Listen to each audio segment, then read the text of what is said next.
Hello বন্ধুরা, এই যে বৃষ্টির দিনে গাছে তো কিছু দেওয়া যাচ্ছে না। এখন মোটামুটি বৃষ্টিটা কমেছে, মাঝে সাঝে একটু পড়ছে, সেরকম বৃষ্টি আর হচ্ছে না। কিন্তু গাছের কিছু খাবার না দিলেও তো হচ্ছে না। হ্যাঁ, তারপরে ভার্মিকম্পোস্ট আমি 5 কিলো এনেছিলাম, এনে সব গাছের মধ্যে দিয়েছি, আর কিছুটা রয়ে গেছে। হ্যাঁ, কিছুটা রয়ে গেছে। আর এইটা হলো আপনার নিমখোল, কেন নিমখোলটাও খুব দরকার।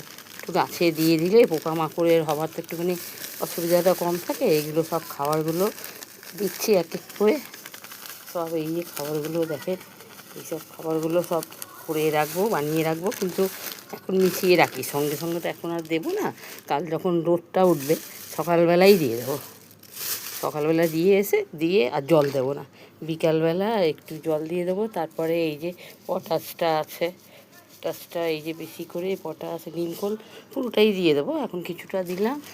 আর এইটা হলো আপনার মিক্সার, মানে সব রকমের মেশানো এইগুলো খাবারগুলো থাকে, এগুলো সব এই যে একবারে করে এই সব গাছের মধ্যে বানিয়ে একবারে ভাবছি দিয়ে পরে রেখে দেবো, তাহলে গাছে দিতেও অসুবিধা হয় না। হ্যাঁ, ভালোই হবে। কিন্তু হ্যাঁ, সব গাছে একবার করে দিয়ে দেবো, কেন কালকে সকালে যখন রোদটা হবে। আর দেখেন না কতগুলো নিম, এই চা পাতা, ডিমের খোসা, সেই কতগুলো দেখেন না জমেছে। হ্যাঁ, এগুলো সব ডিমের খোসা টোসা সব এগুলো আছে, অনেকগুলো অনেকগুলো জমে গেছে। এগুলো সব মিশিয়ে দিচ্ছি। এখন যা আপনার কেনো হচ্ছে, পিঁপড়ে হচ্ছে, তারপরে আর কি বলি, পিঁপড়ে হচ্ছে, তারপরে আপনার এই ছোটো ছোটো পোকামাকড় জানেন অনেক কিছু হচ্ছে। কিন্তু গাছের মধ্যে ওপরে দেবো নিম তেল করে রেখেছি, আজকে নেপথুলি, তার মধ্যে নেপথুলি ভিজিয়েছি, কাল বিকালবেলা না হয় দিয়ে দেবো। আর 0050 এটাও কিছুটা না হয় মিশিয়ে দেবো, কারণ গাছের খাওয়ার হিসেবে তো দিলেই ভালো হয়, অসুবিধা হবে না।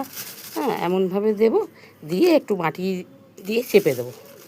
মাটিগুলো এবেলা সব বসে বসে সব করে আলগা আলগা করে রাখলাম। সকালবেলা এই করে দিয়ে দেবো। আর এই যে একটা কী বলে ফরাডনটা এই যে নিয়ে এসছি, এটাও একটুখানি মাটির মধ্যে একটু একটু করে দিয়ে দেবো, দিয়ে তারপরে খাবার দিয়ে এগুলো চেপে দেবো। হ্যাঁ, তার মধ্যে গাছের তো পোকামাকড়ের জন্য এই যে বুস্টার 2 ব্যবহার করি। তারপরে আপনার এই এই যে কাটাপ্পা এটা ব্যবহার করি। তারপরে আপনার এই কী বলে, ডিলক্সলে না কি যেন এই যে ওষুধটার নাম, হ্যাঁ, এই ওষুধটাও ব্যবহার করি। হ্যাঁ, সব করতেই থাকি। হ্যাঁ, কিন্তু পোকামাকড়ের জন্য তো আর কিছু করা যাচ্ছে না। এই সব খাবারগুলো ভালো করে মিশিয়ে এবেলা তো